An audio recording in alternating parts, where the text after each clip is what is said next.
Selamat pagi, salam sejahtera bagi kita semua. Salam PPG.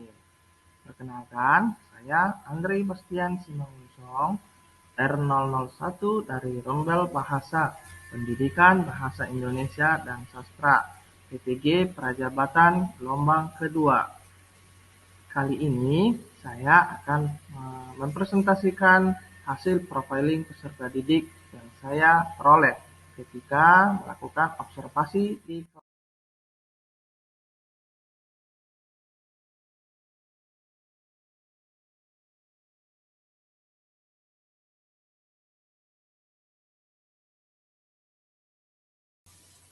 Baik, berikut indikator panduan observasi karakteristik peserta didik yang saya lakukan ketika profiling peserta didik.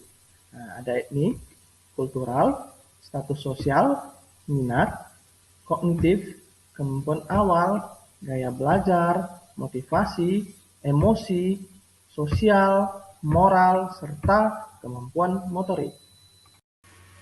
Yang pertama adalah etnik. Data tentang keberagaman etnis di kelasnya menjadi informasi yang sangat berharga bagi pendidikan dalam menyelenggarakan proses pembelajaran.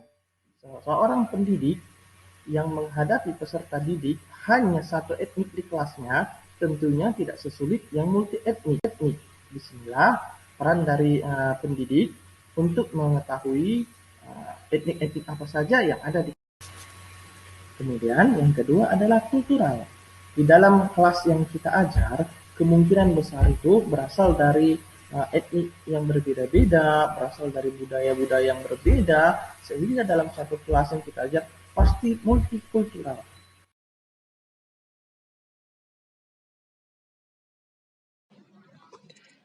Laporan singkat hasil observasi perkembangan peserta didik sesuai dengan perkembangan sebagai sarana mengetahui kondisi peserta didik di lapangan. Peserta didik yang saya amati, yakni S, merupakan anak remaja perempuan yang berusia 13 tahun. Peserta didik ini memiliki berat badan 42 kg dan tinggi badan 150 cm. Berat dan tinggi badan tersebut dapat dikatakan ideal, tidak terlihat kurus, dan tidak juga terlihat gemuk. Kemudian, perkembangan psikologis peserta didik. Berdasarkan hasil observasi terhadap siswa S tersebut, peserta didik tersebut kini memiliki psikologis yang tidak stabil karena merasa dirinya tidak pantas untuk disukai.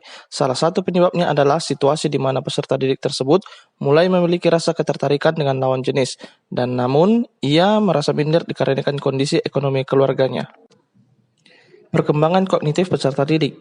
Hasil yang terlihat bahwa peserta didik tersebut kurang aktif di kelas selama pembelajaran. Salah satu penyebabnya adalah situasi di mana peserta didik tersebut mulai memiliki rasa ketertarikan dengan lawan jenis, dan namun ia merasa minder dikarenakan kondisi ekonomi keluarganya. Perkembangan kognitif peserta didik. Hasil yang terlihat bahwa peserta didik tersebut kurang aktif di kelas selama pembelajaran. Pengerjaan tugas-tugasnya juga bisa dibantu oleh teman sebangkunya. Ia mampu berpikir secara abstrak dan logis, namun tidak memiliki rasa kepercayaan atas jawabannya. Hal ini juga didukung karena seringnya mengantuk ketika sedang proses belajar mengajar, sehingga pada akhirnya ia menuliskan jawaban yang didapatkan oleh temannya. Selanjutnya, perkembangan emosi peserta didik. Pada tahapan ini, peserta didik terkadang menjadi individu yang pendiam, tapi terkadang pula menjadi individu yang agak agresif. Apalagi ketika ia berinteraksi sesama temannya. Kadang pula ia berperilaku kasar kepada temannya melalui perkataan jika ia disalahkan. Dengan ini dapat disimpulkan bahwa peserta didik sulit untuk mengendalikan emosinya sendiri. Ketika emosinya berada di puncak, ia melupakan segalanya, emosi tidak terkontrol, dan cara berbicara yang cenderung kotor. Selanjutnya, perkembangan moral peserta didik. Pada tahapan ini, dari hasil observasi yang saya dapatkan, menunjukkan bahwa peserta didik taat menjalankan ibadah. Dapat dilihat bahwa peserta didik turut mengikuti kegiatan sholat di sekolah secara rutin. Selain itu, ia juga terlihat memiliki rasa empati, cinta, dan rendah hati terhadap orang lain. Peserta didik tahu betul apa yang benar dan apa yang salah. Cinta, dan rendah hati terhadap orang lain. Peserta didik tahu betul apa yang benar dan apa yang salah.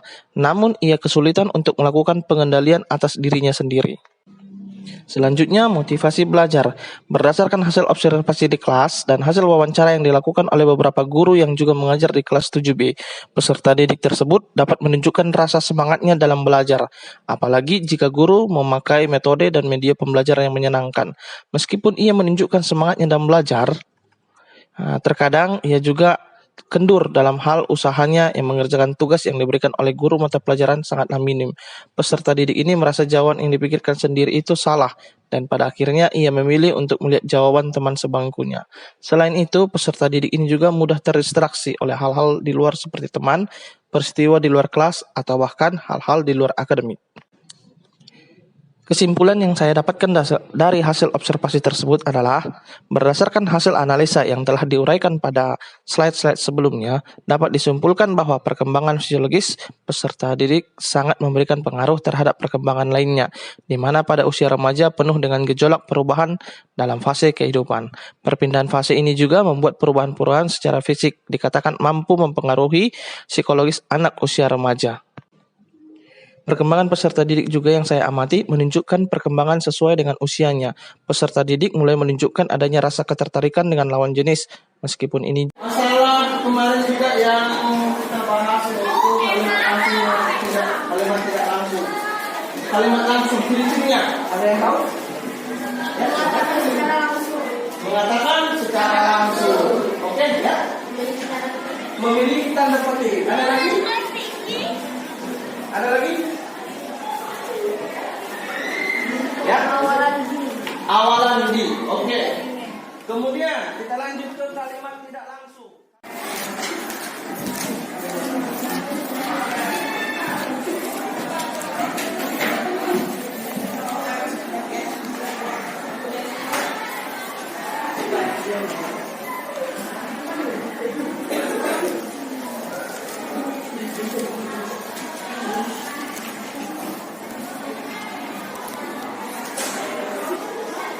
Oke, masalah kemarin juga yang kita bahas, yaitu kalimat tidak langsung. Kalimat langsung ciri-cirinya ada yang tahu? Ya? Mengatakan secara langsung. Oke, ya. Memiliki tanda petik. Ada lagi? Ada lagi? Ya. Awalan di. Oke. Kemudian kita lanjut ke kalimat tidak langsung. Kalimat tidak langsung tadi apa itu ciri-cirinya? Ya, silakan yang disampaikan secara langsung. Disampaikan secara langsung, bagus ya. Yang di sana? Ada perkara atau menyambung dari objek. Oke. Nah, ada lagi yang lain? Ada yang lain? Oke, untuk secara keseluruhannya kalimat langsung dan kalimat tidak langsung tadi itu sudah paham? Oke, kita tutup pembelajaran hari ini. Untuk kedepannya kita asesmen ya, atau melakukan latihan di LKS. Oke. Selamat siang. Assalamualaikum warahmatullahi wabarakatuh.